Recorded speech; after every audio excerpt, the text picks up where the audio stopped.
Good evening friends. चलिए start करते हैं अब हम अपनी अगला पार्ट, जिसमें हमारा पहला क्वेश्चन है। इसमें पूछा है जो ह्यूमन एरिथ्रोसाइट है, मतलब मैच्योर ह्यूमन एरिथ्रोसाइट है, वो किसके कैरेक्टरिस्टिक फीचर को दर्शाता है। ठीक है, प्रोकार्योटिक सेल के, यूकार्योटिक सेल के, प्रोकार्योटिक यूकार्योटिक दोनों के, या दोनों में से कोई भी नहीं।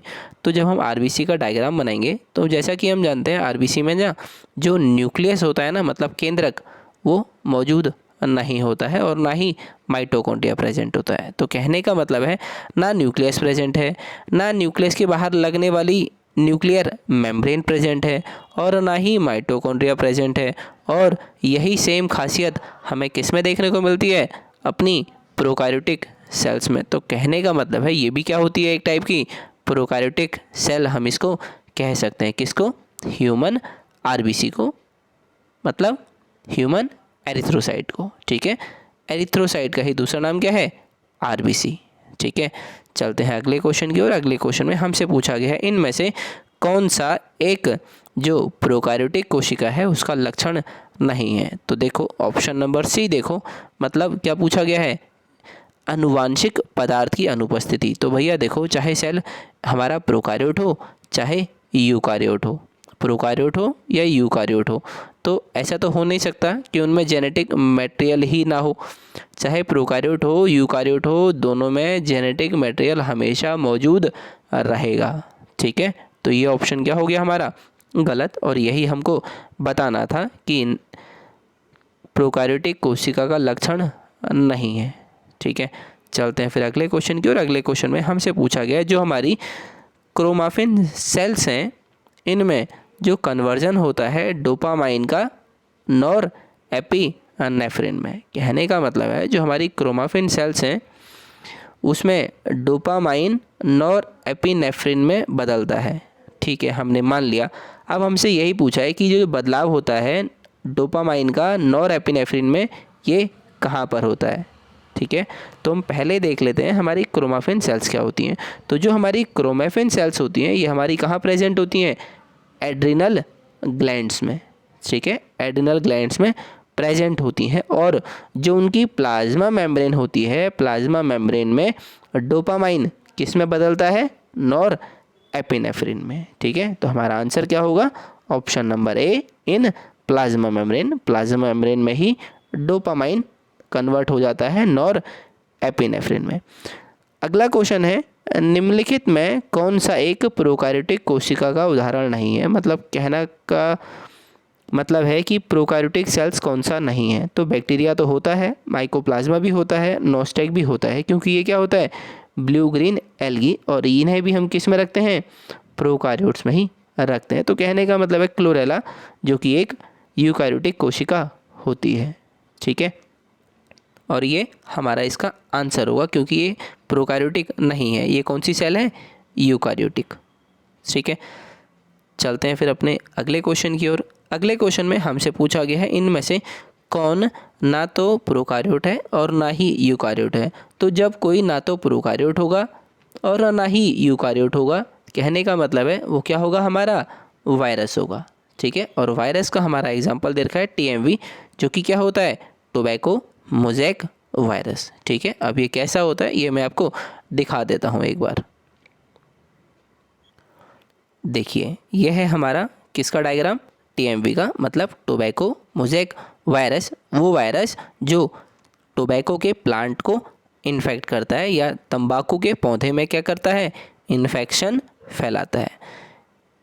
यह है पूरा इसका डायग्राम। ठीक है, जिसमें आप देखेंगे कि जो इसका ये साइज है कितना है? 180 एंगस्ट्रॉम। ठीक है, ऊपर दे रखा है ना 180 एंगस्ट्रॉम, इतना क्या है इसका साइज है, मतलब ये क्या है? इसका डायमीटर है। ठीक है, और इसकी लेंथ कितनी होती है? 3000 एंगस्ट्रॉम। 3 के बाद 3 जीरो, ए के ऊपर छोटा सा गोला, या इसको बोल देते हैं नॉट। ठीक है, और ये हो गया 3000 एंगस्ट्रॉम। ठीक है, लेंथ इतनी है, विड्थ कितनी है? 180 एंगस्ट्रॉम।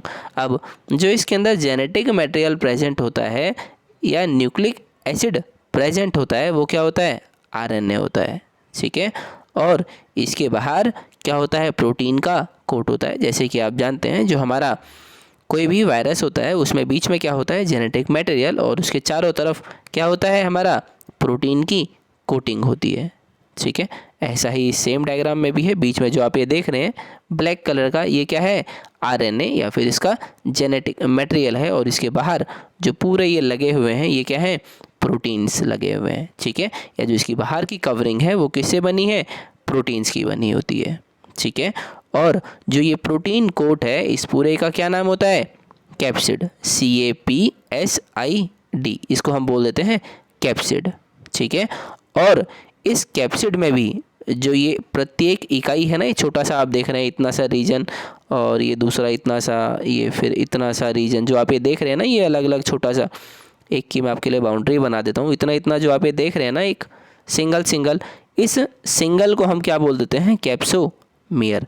कहने का मतलब है वायरस बना होता है जेनेटिक मटेरियल और प्रोटीन का जो कोट होता है, कोट को हम दूसरे नाम से क्या बोल देते हैं, कैप्सिड, और जो कैप्सिड होता है वो किससे बना होता है, कैप्सोमियर से। तो डायरेक्टली या इनडायरेक्टली जो हमारा बाहर का प्रोटीन कोट है, इसका जो यूनिट है, या मैं बोलूँ इसकी बेसिक यूनिट है, वो क्या होती है, हमारी कैप्सोमियर होती है। ठीक है, ये जो आप छोटा सा देख रहे हैं ना, एक ये खंड या एक टुकड़ा, इसको हम क्या बोल देते हैं, कैप्सोमियर। जब ये बहुत सारे एक साथ जुड़ जाएंगे, ये पूरा ऐसा स्ट्रक्चर बना देंगे, इसे हम क्या बोलेंगे, कैप्सिड। ठीक है, CAPSID, कैप्सिड, और इसी को हम बोल देते हैं कि ये क्या हो गया, हमारा प्रोटीन कोट। ठीक है, जैसा कि आप नीचे भी देख पा रहे होंगे, यहाँ पे कैप्सोमियर, बीच में RNA, नीचे सेंट्रल कोर। ठीक है, चलते हैं अपने अगले क्वेश्चन की ओर।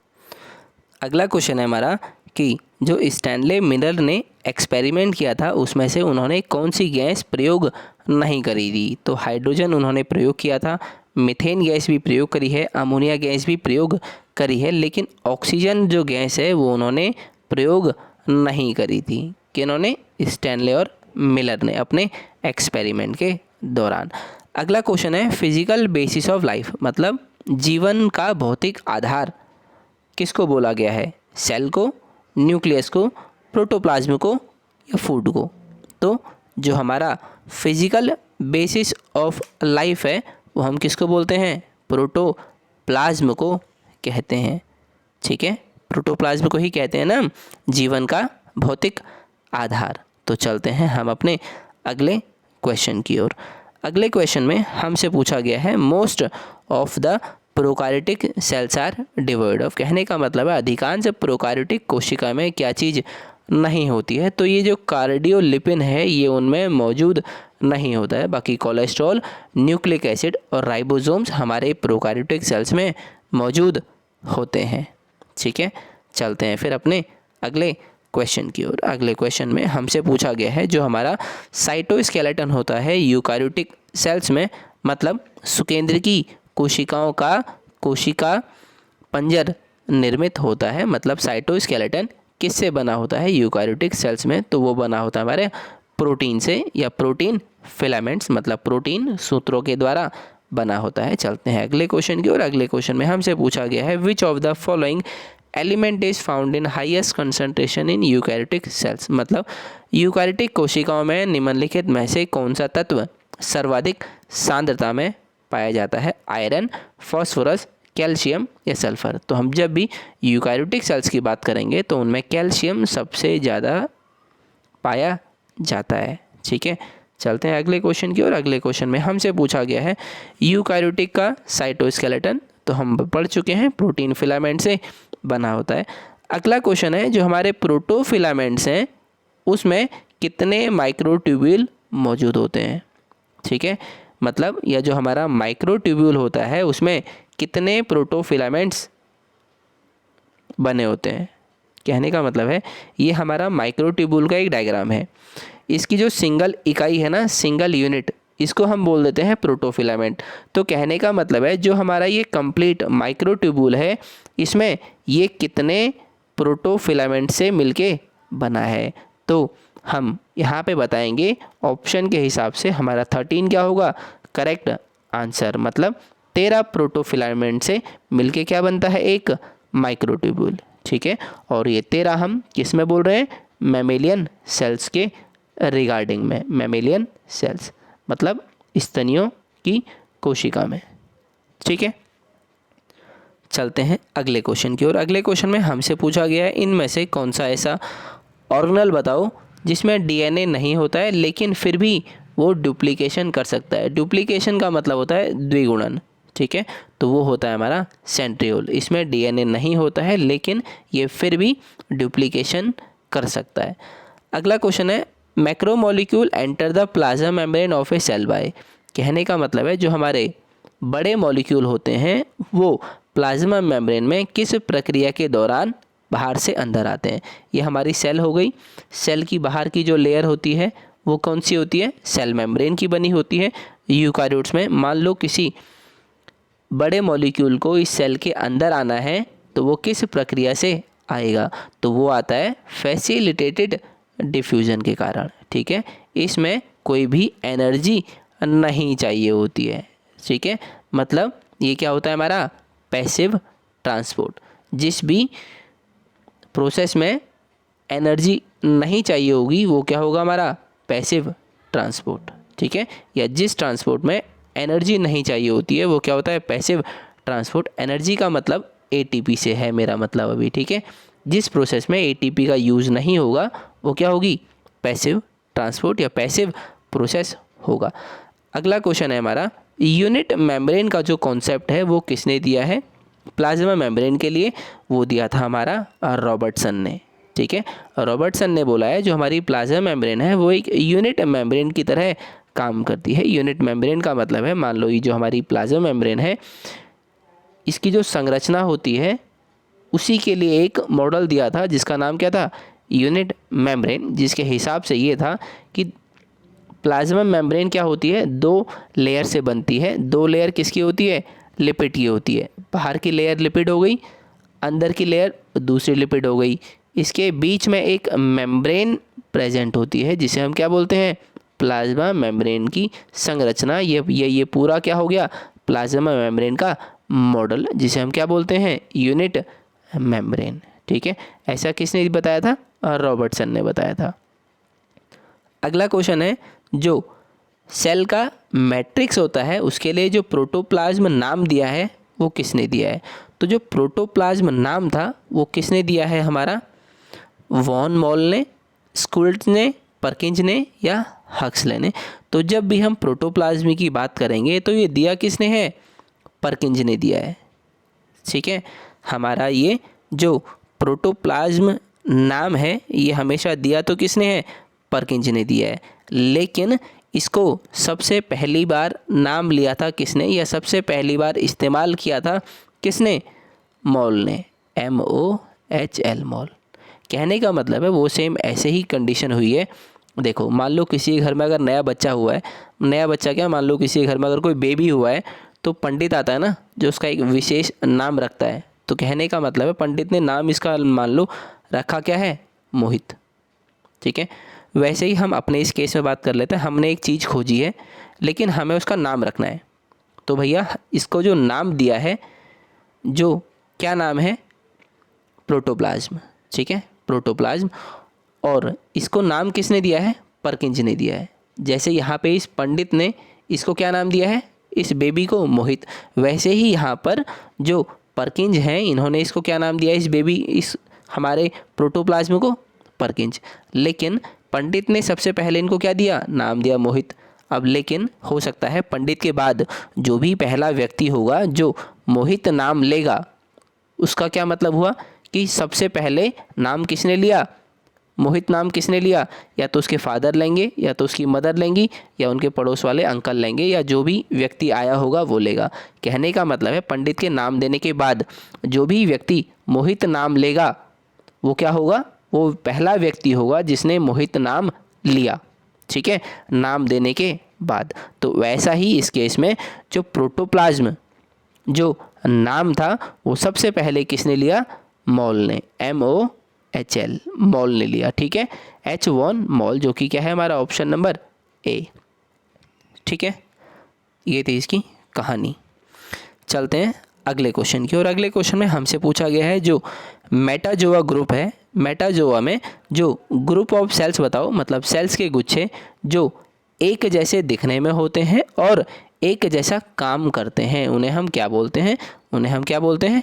टिश्यू, मतलब उत्तक बोलते हैं। ठीक है, हमारा ऑप्शन नंबर ए करेक्ट होगा। चलते हैं अगले क्वेश्चन की ओर। अगले क्वेश्चन में हमसे पूछा गया है वही यूनिट मेम्ब्रेन कॉन्सेप्ट किसने दिया था? तो ये किसने दिया है? हमारा रॉबर्टसन ने दिया है। अगला क्वेश्चन है जो हमारा टर्म, जो शब्द प्लाज्मा लेमा है, इसी को हम दूसरा नाम क्या होता है? Plasma membrane. तो जो शब्द है हमारा प्लाज्मा लेमा, ये किसने दिया है? तो ये दिया है हमारा किसने? J.Q. प्लोव ने दिया है। ठीक है, यह प्लाज्मा लेमा शब्द दिया गया था J.Q. प्लोव द्वारा। चलते हैं अगले क्वेश्चन की ओर। अगले क्वेश्चन में हमसे पूछा गया है सबसे पहले सेल को किसने खोजा था? तो वो कौन है हमारे? सबसे पहले सेल किसने खोजी है? रॉबर्ट हुक ने। ठीक है, अगला क्वेश्चन है वो फेज बताओ जिसमें प्रोटीन और आरएनए बनते हैं। ठीक है, तो जो हमारा G1 प्रावस्था है, सेल साइकिल में G1 फेज होता है, इसमें प्रोटीन भी बनते हैं और आरएनए भी बनता है। ठीक है, अगला क्वेश्चन है हमारा जो हमारा इनर माइटोकॉन्ड्रियल मेम्ब्रेन है, उसमें जब फोल्डिंग हो जाती है तो हम उसको क्या बोलते हैं? उसको हम बोलते हैं क्रिस्टा।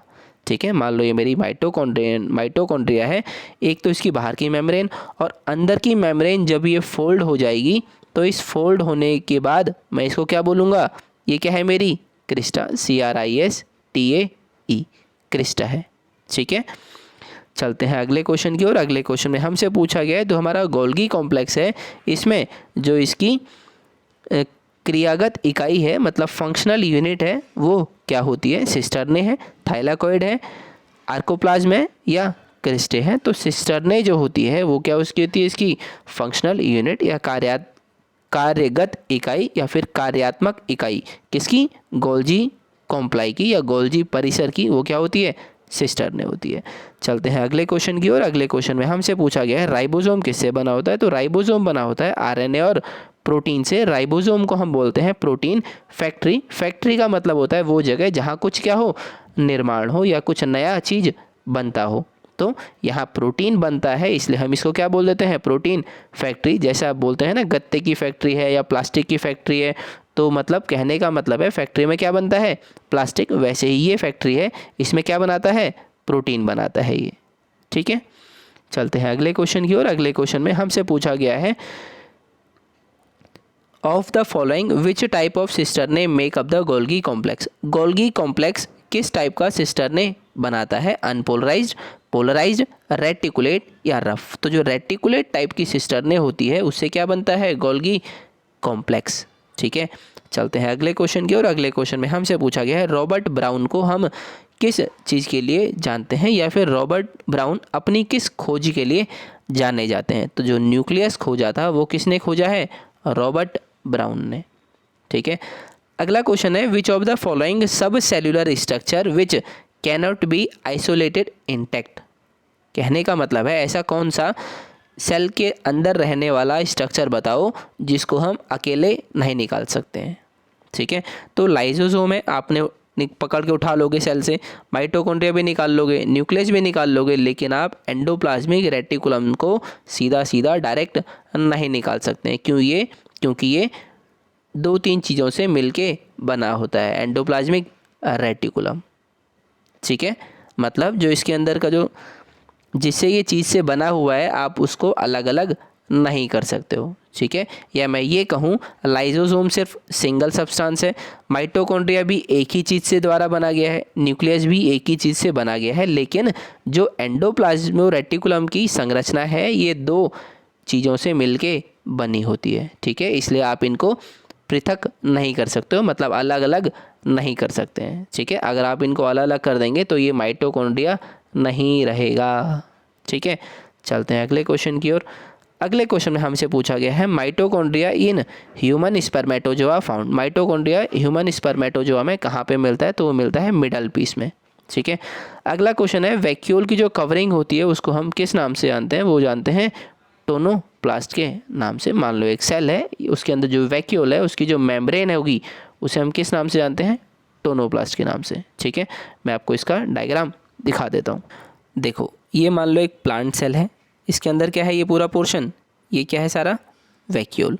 अब जो इसकी बाहर की जो मेम्ब्रेन है इसे हम क्या बोलते हैं, टोनोप्लास्ट। ठीक है, चलते हैं फिर अपने क्वेश्चन की ओर। अगला इस वीडियो का हमारा आखिरी क्वेश्चन है, वो है कि इनमें से कौन सा एंजाइम क्या होता है हमारा, हाइड्रोलाइज एंजाइम का एग्जाम्पल। हाइड्रोलाइज एंजाइम वो होता है जो एक बड़े सब्सटेंस को किसी छोटे सब्सटेंस में तोड़ता हो। ठीक है, तो माइटोकॉन्ड्रिया के एंजाइम, डीएनए की सिंथेसिस एंजाइम, डाइजेस्टिव एंजाइम या आरएनए सिंथेसिस एंजाइम। तो जो हमारे डाइजेस्टिव एंजाइम होते हैं ये हमारे इस हाइड्रोलेज क्लास के एग्जाम्पल्स होते हैं। ठीक है, मिलते हैं आपसे अगले वीडियो में।